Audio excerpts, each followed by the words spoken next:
Հարգելի նախագահ, հարգելի գործընկերներ, այս օրենքը շատ կարևոր օրենք է եւ շատ ուշացած, սա պետք է տարիներ առաջ ստեղծած, այս օրենքը պետք է ընդունած լինենք, համակարգը պետք է ստեղծվեր, սա պետք է շատ լուրջ համակարգային բնույթ կրի կառավարումը, մասնավոր ու պետական պետք չի առանձնացնել, մենք պետք է ունենանք այդ հարթակը,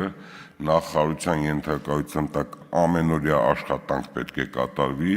որպեսզի գնահատեն Հայաստանի Հանրապետության մասնավոր կառույցների ինչ աստիճան են պաշտպանված կիբերհարձակումներից, պետք է մասնագետները մեր տարբեր նորից կրթություն ստանան, ամեն օր պետք է աշխատեն նոր գործիքների հետ առնչվեն, որովհետև սա ամեն օր փոփոխվող, ամեն օր նոր վտանգներ բերող, նոր գիտությունը, նոր մտքեր, նոր ճկունություն, դրա համար պետք է մեր մասնագետները կարողանան այդ նոր գործիքներին տիրապետեն, կարողանան դրա դեմն առնեն, կարողանան այդքան տեղեկացված լինեն, հետո Հայաստանը ինչով լավ կլինի, եթե մենք կարողանանք այս համակարգը ստեղծենք, լավ կլինի, որ ընդհանուր ինքը կդիտվի, որ Հայաստանը այդ հարթակը ունի, միգուցե այլ պետությունների էլ կարողանան օգնել, որտեվ այդ գործիքները միշտ նման են լինում, եթե միջազգային հարթակներում այդ հարձակումները լինում է, տարբեր մասնագետներ մեկը մյուսի հետ խորհրդակցում է, թե դրանց դեմը ոնց առնեն, ոնց կարողանան։ Սա պետք է ինստիտուցիոնալ կառույց լինի, Հայաստանի Հանրապետություն դեպի Հայաստանի Հանրապետություն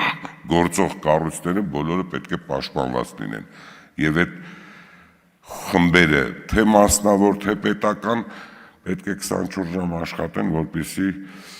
այդ կրիտիկական ենթակառուցվածքները պաշտպանեն։ Հայաստանի Հանրապետության քաղաքացիների տվյալները պետք է պաշտպանված լինեն։ Եվ ես կարծում եմ, մենք կադրերի խնդիր ենք ունենալու, սա անընդմեջ մեզ պետք եկող մասնագետների ինստիտուտ է, հարթակ է, հիմիկվանից պետք է մտածենք մինչև անգամ մեր բուհերում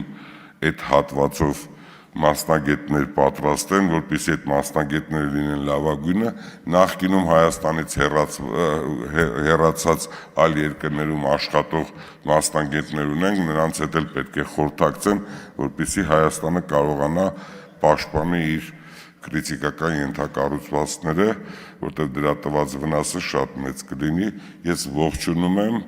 շատ կարևոր օրենք է, շնորհակալություն։